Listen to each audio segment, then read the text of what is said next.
നർമ്മത്തിലൂടെ വായനക്കാരെ ചിന്തിപ്പിക്കുക, ചിരിയിലൂടെ ചിന്ത. അതാണ് കാർട്ടൂണുകളുടെ ദൗത്യം, കാർട്ടൂണിസ്റ്റുകളുടെ ദൗത്യം. അത് അച്ചടി മാധ്യമങ്ങളിലായാലും മറ്റ് ദൃശ്യ മാധ്യമങ്ങളിലായാലും കാർട്ടൂണിസ്റ്റുകളുടെ ധർമ്മം അതാണ്. നർമ്മത്തിലൂടെ വായനക്കാരെ ചിന്തിപ്പിക്കുക. അതിനൊരു വലിയ പാരമ്പര്യം കേരളത്തിന് അവകാശപ്പെടാം. അത് തലസ്ഥാനമായ ഡൽഹി കേന്ദ്രീകരിച്ച് പ്രവർത്തിച്ച കാർട്ടൂണിസ്റ്റ് ശങ്കേഴ്സ് വീക്കിലി, നെഹ്റു ആദ്യ പ്രധാനമന്ത്രിയായിരുന്ന കാലം മുതൽ ശങ്കേഴ്സ് വീക്കിലി, ശങ്കർ, തുടർന്നിങ്ങോട്ട് OV വിജയൻ, അബു എബ്രഹാം, അവിടുന്ന് ദേശീയ തലത്തിൽ മുതൽ നമ്മുടെ നാട്ടിലേക്ക് വരുമ്പോൾ തന്നെ കേരളത്തിൽ എത്രയോ പേര്, മാതൃഭൂമിയിലെ BM ഗഫൂർ, മനോരമയിലെ യേശുദാസൻ, പിന്നുള്ള ചെറിയ ഇടവേളയ്ക്ക് ശേഷം ശ്രദ്ധിക്കപ്പെട്ട പിന്നീടുള്ള യുവതലമുറയിലെ കാർട്ടൂണിസ്റ്റുകൾ, അത് വലിയ കാർട്ടൂണായാലും പോക്കറ്റ് കാർട്ടൂണായാലും അതിൻ്റെ ധർമ്മം നന്നായി നിർവഹിച്ചു പോകുന്ന ഒരു പാരമ്പര്യം മലയാളത്തിനുണ്ട്, ദേശീയ തലത്തിലും കേരളത്തിലും. പക്ഷെ അതിനെയൊക്കെ കളങ്കപ്പെടുത്തുന്ന തരത്തിലുള്ള കാർട്ടൂൺ വരയ്ക്കുക, ഈ പറയുന്ന നർമ്മത്തിലൂടെ ചിന്ത വളർത്തുക എന്നതിനപ്പുറം ആക്ഷേപിക്കാൻ ഒരു അവസരം നോക്കിയിരിക്കുക രാഷ്ട്രീയ പ്രതിയോഗികളെ ഉദ്ദേശിച്ചിട്ട്.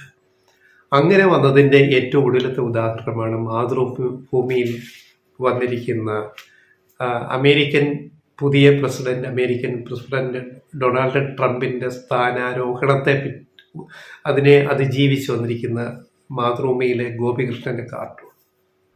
അതായത് അത് കണ്ടെത്തിയാലേ, അത് നോക്കിക്കഴിഞ്ഞാലേ ഈ കമ്മ്യൂണിസ്റ്റുകളെ പുറത്താക്കും എന്ന് തൻ്റെ ഇനാഗുറൽ അഡ്രസ്സിൽ ഡൊണാൾഡ് ട്രംപ് പറയുന്നു. അപ്പം അങ്ങനെ വന്നാലേ പിണറായി വിജയൻ ഇനി എന്ത് ചെയ്യും? EP ജയരാജനും പിണറായി വിജയനും തമ്മിലൊരു സംഭാഷണം പോലെ മാതൃഭൂമിയിലെ കാകദൃഷ്ടി പോക്കറ്റ് കാർട്ടൂൺ.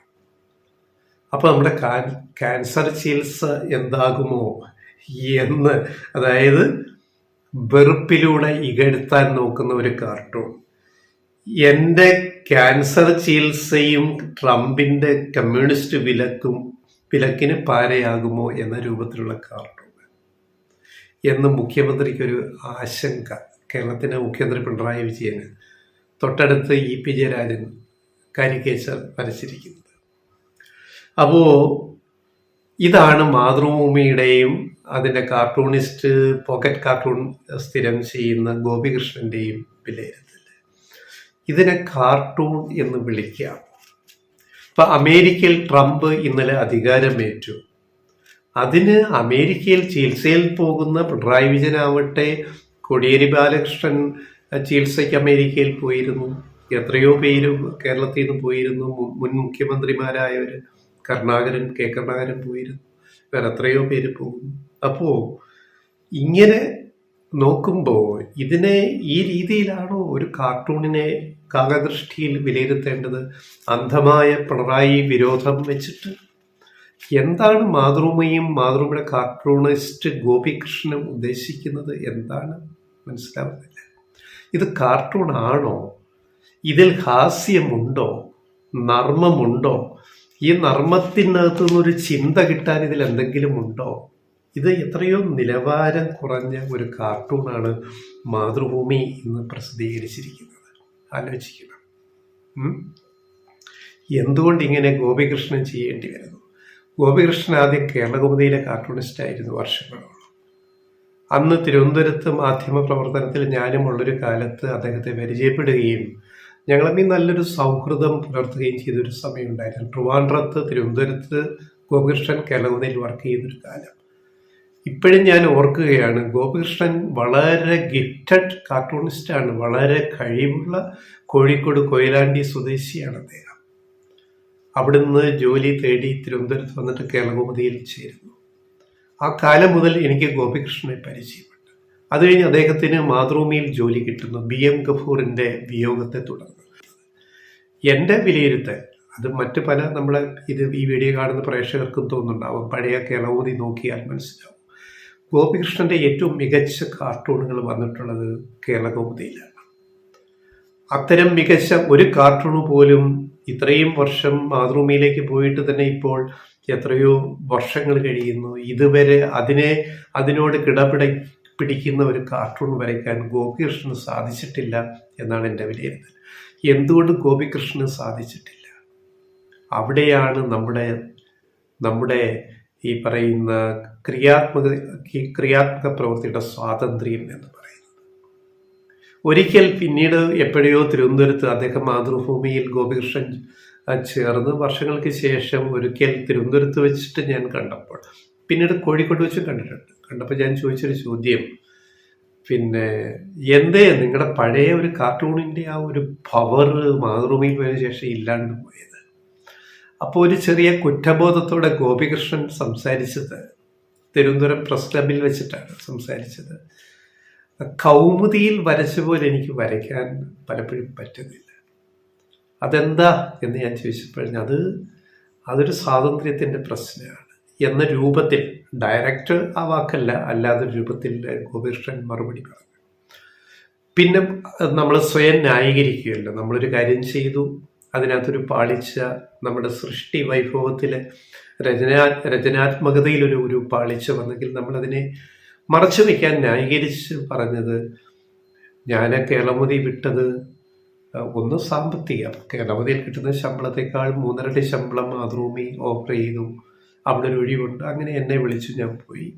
പിന്നെ എൻ്റെ നാട് കോഴിക്കോടാണ്, അപ്പോൾ വീടുമായി ചേർന്ന് വീട്ടിൽ താമസിച്ചിട്ട് ജോലിക്ക് പോകാമല്ലോ, അങ്ങനെയാണ് ഞാൻ മാതൃഭൂമി ഓഫർ സ്വീകരിച്ച് അതിലേക്ക് പോകുന്നത്. അത് അദ്ദേഹത്തിൻ്റെ ന്യായീകരണമാണെന്ന്, അതിൽ നമുക്ക് കുറ്റപ്പെടുത്താനൊന്നും പറ്റില്ല. പക്ഷേ തൻ്റെ പ്രധാന തട്ടകം, തൻ്റെ ജോലി, കാർട്ടൂൺ വരയ്ക്കുന്ന തൻ്റെ ജോലിയിൽ അദ്ദേഹത്തിനുണ്ടായ ഇടിവ്, ആ നിലവാര തകർച്ച, അദ്ദേഹം മാതൃഭൂമിക്ക് വേണ്ടി എന്തൊക്കെയോ വരച്ചുകൊണ്ട്, അദ്ദേഹം കേരളമുതിയിൽ വരച്ച കാർട്ടൂണുകളുടെ 7 അയലത്ത് പോലും വരാത്ത, നിലവാരമില്ലാത്ത കാർട്ടൂണുകൾ, നർമ്മമില്ലാത്തത് പോലും വരയ്ക്കേണ്ടി വരുന്നു എന്നതിൻ്റെ ഏറ്റവും ഒടുവിലത്തെ ഉദാഹരണമാണ് ഇന്നത്തെ മാതൃഭൂമിയിലെ ഈ പറയുന്ന കാകദൃഷ്ടി ഗോപികൃഷ്ണൻ്റെ പോക്കറ്റ് കാർട്ടൂൺ എന്ന് പറയുന്നത്. ട്രംപാരാണെന്ന് എല്ലാവർക്കും അറിയാം. ട്രംപിൻ്റെ രാഷ്ട്രീയം, ട്രംപിസം എന്നൊക്കെ നമ്മൾ വിളിക്കുന്ന രാഷ്ട്രീയം, അത് തീവ്ര വലതുപക്ഷ രാഷ്ട്രീയമാണ്. അതിൻ്റെ ദുരന്തങ്ങൾ, പ്രയാസങ്ങൾ ലോകം ഉൾപ്പെടെ അനുഭവിക്കാൻ വരുന്നതേയുള്ളൂ. അദ്ദേഹം 2ാമതും പ്രസിഡന്റായി. അപ്പം 2ാമത്തെ ട്രംപ് പ്രസിഡൻസിയുടെ ദുരന്തങ്ങൾ വരും നാളുകളിൽ ഇന്ത്യ ഉൾപ്പെടെ ലോകം മുഴുവൻ അനുഭവിക്കാൻ പോകുന്നതേയുള്ളൂ. അതിനെ നേരിടുക എന്നുള്ളതാണ് പ്രധാന കടമ. ഇന്ത്യ ഉൾപ്പെടെ, നരേന്ദ്രമോദി സർക്കാരിനുൾപ്പെടെ നേരിടേണ്ടി വരും. അമേരിക്കൻ ഭരണകൂടത്തിൻ്റെ, ട്രംപിൻ്റെ പുതിയ തീരുമാനങ്ങൾ ഇന്ത്യക്ക് വരെ വിരുദ്ധമായിട്ട് വരും. ഇന്ത്യൻ താല്പര്യങ്ങൾ അതിന് വിരുദ്ധമാകും. അമേരിക്കയിൽ പണിയെടുക്കുന്ന ഇന്ത്യക്കാർക്ക് വിരുദ്ധമായിട്ട് വരും. അനധികൃത കുടിയൊഴിപ്പിക്കൽ മാത്രമല്ല, അതിനപ്പുറത്തേക്ക് കാര്യങ്ങൾ പോകും. പല വിഷയങ്ങൾ വരും. അത് കാത്തിരി നമ്മൾ കാണേണ്ടതാണ്. അവിടെ ട്രംപ് ജയിച്ചതിനെ ആഘോഷിച്ചിട്ട് മാതൃഭൂമി ഒരു കാർട്ടൂൺ വരയ്ക്കുക, അതിൻ്റെ അകത്ത് പിണറായി വിജയൻ ഇട്ടൊരു പാരപണിയുക. ഈ പിണറായി വിരോധം കൊണ്ട് മാതൃഭൂമിയും ഗോപികൃഷ്ണനും എന്താണ് നേടാൻ പോണത് എന്ന് മനസ്സിലാവുന്നില്ല. ആയിക്കോ, നിങ്ങളുടെ ദൗത്യം നിർവഹിച്ചു എന്ന് മാത്രമേ പറയാനുള്ളൂ.